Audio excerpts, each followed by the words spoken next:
Comment McDonald's se fait-il réellement de l'argent ? Pendant les récessions économiques, le comportement des consommateurs a tendance à changer de manière assez prévisible. Les entreprises les plus touchées sont bien entendu les moins utiles. Le voyage et le tourisme, les loisirs et l'hôtellerie et la production industrielle. D'autres entreprises en tireront profit, comme les fast-foods. Les ralentissements de l'économie ne changent pas le fait qu'il faut manger, mais ceux qui ont un compte en banque léger devront opter pour des alternatives moins chères.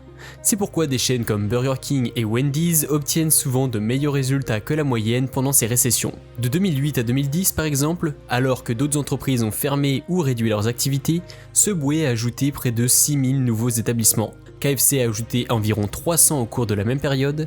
Cependant, une entreprise se distingue comme le grand gagnant de la restauration rapide en 2008, McDonald's. Cette année-là, l'augmentation des ventes des mêmes établissements McDonald's a continué d'augmenter sur 55 mois consécutifs, avec une performance encore meilleure qu'avant la récession, tout en ouvrant 600 nouveaux magasins, et avec un impressionnant rendement de capitaux propres de 29%, ce qui s'explique en partie pour des raisons évidentes. Pendant cette période, les consommateurs mangeaient simplement des aliments moins chers. Mais il y a aussi une autre raison pour laquelle McDonald's, et comme disent certains analystes, résiste aux récessions. McDonald's est avant tout une agence immobilière. En jetant un coup d'œil au bilan de 2019, un chiffre en particulier devrait attirer votre attention.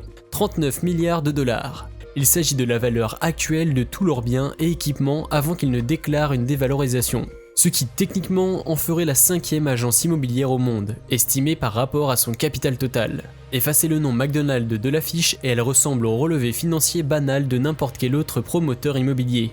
Comme Burger King et Subway, si l'entreprise a pu se développer si rapidement et atteindre autant de pays dans le monde, c'est grâce à la franchise. 85% des restaurants appartiennent à des personnes qui, pour l'essentiel, louent le nom de McDonald's et sa marque, en échange d'une commission considérable. Ce qui rend l'entreprise si unique, contrairement à d'autres gérants de la restauration rapide, c'est que la majorité des revenus de la franchise de McDonald's vient des loyers et non des burgers.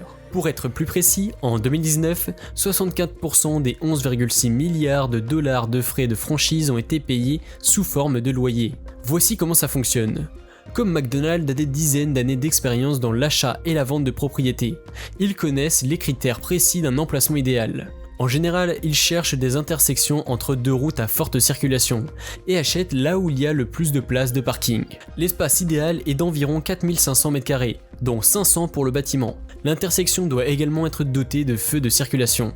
Ils achètent ensuite la propriété avec des taux d'intérêt fixes sur le long terme. Leur énorme patrimoine immobilier leur permet de faire les meilleures affaires. Ensuite, lorsqu'une personne demande à gérer son propre McDonald's, elle signe avec l'entreprise un contrat de franchise, stipulant que presque tous les détails du fonctionnement de l'entreprise, de la cuisson d'un hamburger aux heures d'ouverture. Par exemple, ils ne peuvent qu'acheter auprès d'un fournisseur agréé, qu'il soit ou non le meilleur niveau qualité-prix du secteur. Le franchisé, c'est-à-dire le propriétaire local, fait généralement un investissement de base de 1 à 2 millions de dollars pour un seul emplacement, y compris un acompte initial versé en espèces. Des frais de franchise à ne payer qu'une fois de 45 000 $, un pourcentage sur les revenus mensuels est aussi perçu. Ces contrats, généralement d'une durée de 20 ans, comportent également la clause inhabituelle, mais très importante, que le restaurant doit situer à cette adresse spécifique, celle que McDonald's vient d'acheter en tant que société. En d'autres termes, McDonald's obtient immédiatement un locataire qui paiera toujours des tarifs supérieurs au marché. En fonction de ce que la recherche de bons d'emplacement représente à vos yeux,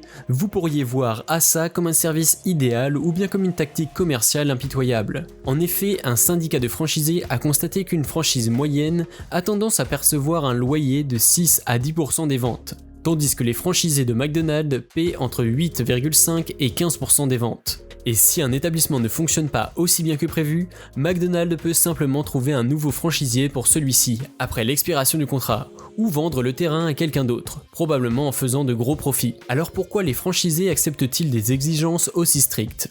Tout simplement parce que cet investissement est considéré comme étant incroyablement sûr. L'avantage de ce modèle est que si les chiffres de départ sont anormalement élevés, avec les coûts initiaux de démarrage et même les frais de recettes annuels, les chances de succès sont relativement élevées. Par exemple, en moyenne, un établissement réalise 2,7 millions de dollars de ventes chaque année, avec un bénéfice net respectable mais pas non plus incroyable de 154 000 dollars. Mais c'est précisément parce que McDonald's est si exigeant qu'il constitue un investissement sûr. Évidemment, les candidats doivent remplir des conditions strictes afin de devenir franchisés, et une fois qu'ils le sont, ils ont peu de contrôle sur leur propre entreprise. Mais tous ces facteurs réduisent également les risques. Si d'autres franchises ont moins d'exigences, elles représentent aussi des risques plus importants. Le propriétaire d'un McDonald's peut être certain qu'il sera à la hauteur du travail en question, que l'emplacement est bon et respecte les normes du service clientèle, car autrement rien n'aurait été autorisé. McDonald's forme ses franchisés dans ce qu'il appelle l'université du burger. C'est le système interne de la société, qui consiste à enseigner aux chefs d'entreprise toutes les compétences et connaissances dont ils ont besoin. Pour McDonald's, les avantages d'être propriétaire représentent plus qu'une simple source de revenus supplémentaires. Il ne serait pas exagéré de dire qu'il s'agit là d'un modèle commercial à part entière, qui sait parfaitement que l'immobilier est un bien meilleur business que les burgers. La première chose qui explique ceci, c'est un fonctionnement tout bête de la législation fiscale américaine. Elle offre de lourds allègements fiscaux pour la dévalorisation, même si le bien en question peut prendre de la valeur avec le temps.